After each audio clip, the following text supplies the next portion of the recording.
Hey, what's up guys, Radku here, back with another Yu-Gi-Oh video, and today is going to be Igknigt. Now this might seem random, the deck isn't very good, but the thing is, I found a way to basically FTK. So it's a 2-card combo, you just need literally any correction, it's a 3-card combo. You need Heart of the Underdog, and you need any 2 Igknigt monsters. So I'll show you it after I'm done with this. So without further ado, let's jump right into it. Starting things off, I played 2 copies of Megalo Smasher X. And this is kind of just a normal deck. Like, I don't play any effect monsters other than Exodia Head. This card's kind of good just because it's a beat stick. But yeah. So going into the Igknigt monsters, they all have the exact same effect. If you have an Igknigt card in your other Pendulum Zone, you can destroy both this card in your Pendulum Zone and both cards in your Pendulum Zone. And if you do, add 1 Fire Warrior monster from your deck to your hand. So this could actually work with Infernoble Knight, surprisingly, but like the thing about this is that they all have the same effect. So they aren't really a good archetype, but I'll explain how you FTK with this. So I played 3 copies of Cavalier, 3 copies of Crusader, 3 copies of Paladin, 3 copies of Gallant, 3 copies of Squire, 3 copies of Templar, 3 copies of Veteran, and 3 copies of Margrave. Then I played 3 copies of Elemental Hero Burstinatrix just to round off some of the Fire Warrior cards. So, like I said, all the Igknigt cards have the exact same effect. Then I play each part of Exodia. Then I play 3 Pot of Extravagance for a generic draw spell, 3 Heart of the Underdog because it's Heart of the Underdog. It's literally the heart and soul of this deck. Then I play 3 Ancient Gear Megaton Golem Extra Fodder. Same for this, and this. So I'm going to jump over to solo to show you guys this awesome FTK. Okay, so we're down here in solo mode. So like this is actually a pretty good hand. So we already drew into our Exodia, the Forbidden One, the only effect monster we play in the entire deck, meaning that we can pretty easily go off. So we can activate Heart of the Underdog, then we can activate these in the Pendulum Zone just to set up a barrier until next turn. So the thing is, Heart of the Underdog doesn't work turn 1, so it is an issue, but like, if you just wait, then your turn comes, you can draw. So now is where it starts popping off. You drew a normal monster, you get to draw again. Then you get to draw again. Then you get to draw again. Then you get to draw again. So you draw into Pot of Extravagance, you go into main phase 1, you can activate it to banish 6 cards to draw 2.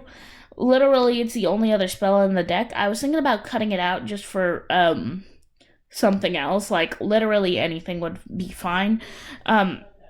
Now is where the Igknigt part of it comes in. So you contribute your Igknigt cards to search out more Igknites. And because of Heart of the Underdog, now you have plenty of Igknites in your hand.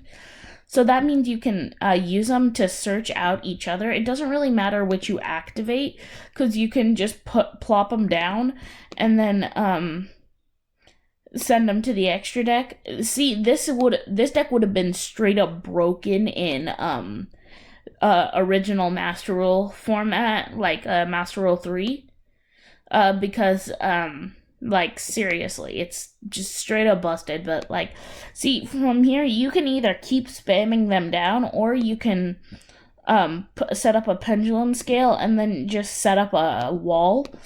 Like, unless they have Lightning Storm, which is highly likely, you can just set up the wall. Then your turn comes around, draw phase, draw, Heart of the Underdog's effect, draw, and you can go into main phase, Pot of Extravagance, banish 6 to draw 2. Then you can use your card's effect. See, the whole point of this deck is to thin then you're able to pretty easily abuse Heart of the Underdog.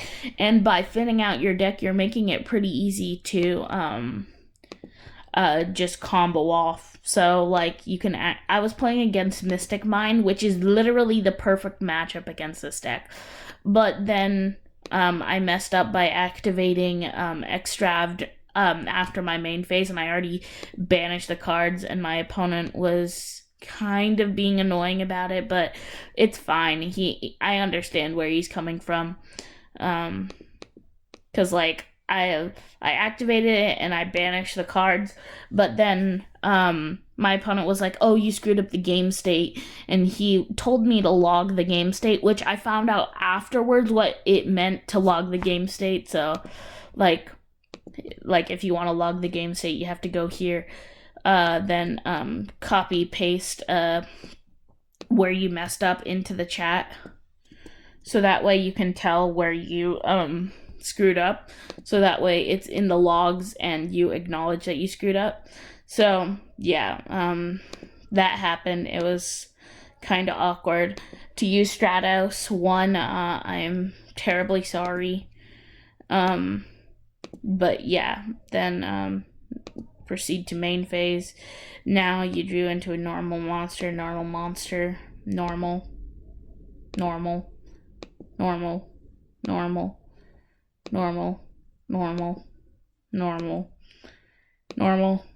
normal, normal, normal.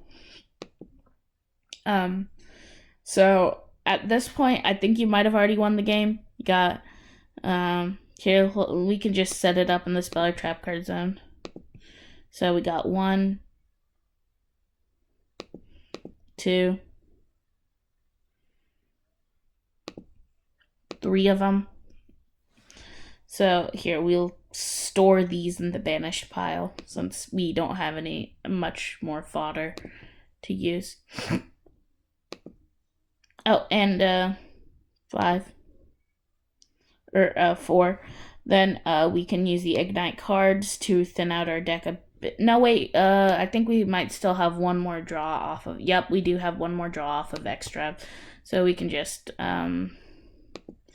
before you do that, so you don't make the same mistake that I did, banish to draw 1. Then now you have plenty of Ignite cards. You can use them to just keep thinning, and then you'll eventually draw into all of your cards in the deck. Which, I mean, like, it's not a very solid play style, but it is the most consistent deck ever. Like, you're almost always going to draw into it. I'm thinking about cutting out Pot of Extravagance, because that's the only, like, bad part of the deck. So, like, here, I'm going to go back to deck construct. Okay, so here's the issue that we come across. There's no more Fire Warrior normal monsters. So what we can do from here is we can just switch back to just normal monsters. Let's add in one more Megalo.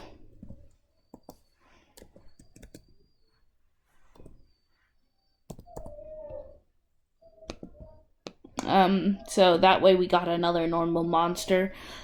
So basically no more of the deck is actually searchable. Like, I could throw in some Infernoble Knight cards, but it's just not gonna work because, like, we need normal monsters. So, yeah, maybe we can put in some consistency cards, like some normal cards. So, let's see, Monster, Pendulum,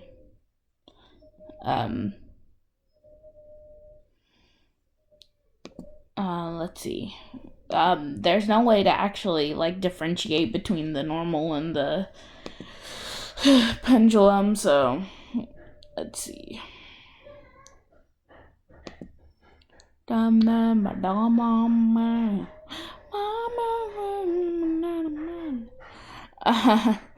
sorry if this video has suddenly gotten boring. Okay, we'll throw this in here and call it a day. So now we have normal FTK.